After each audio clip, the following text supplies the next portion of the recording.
So we've already learnt about particles, the fact that particles make up all matter, every object that we know. And we've also practiced drawing the particles in solids, liquids and gases. And what we've actually been doing here is we've been practicing the particle model. So what scientists did when they made the particle model is, just like any model, it's not perfect. It gives us a way to explain how solids, liquids and gases work in real life, in nature. So we can say the particle model, it's a way of explaining how matter works.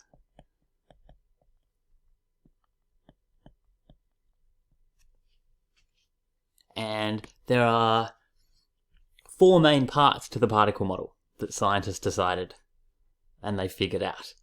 So if we look at a material, let's say it's in a computer, let's say we're looking at the aluminium metal that makes up the base of the computer.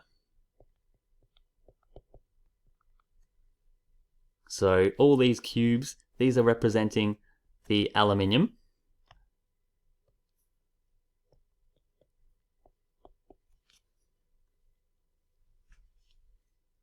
So the particle model, scientists figured out, well, in this model, they've said that firstly, all materials are made of particles. Well, that's pretty easy. We've talked about that already.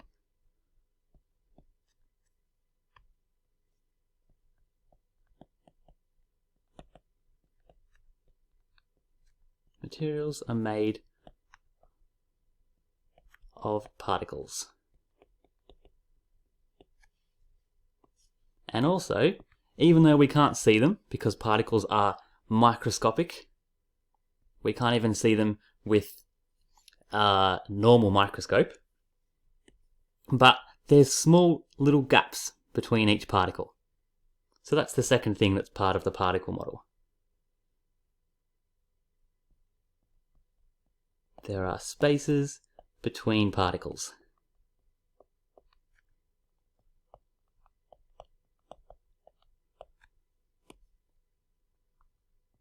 And also, the third thing, if we look down here, even though we can't see them, the particles, every particle is moving.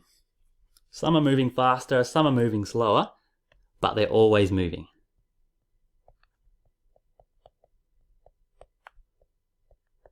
Particles are moving.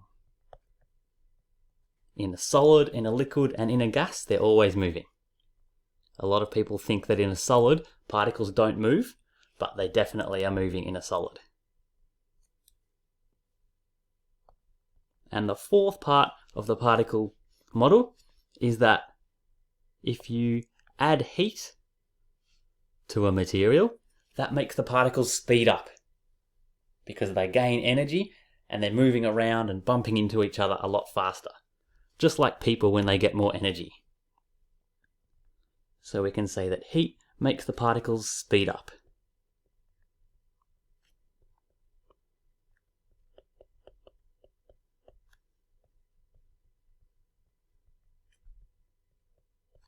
And obviously, the opposite is true. So if you take heat away, if you cool something down, then those particles slow down and they don't move as quickly anymore.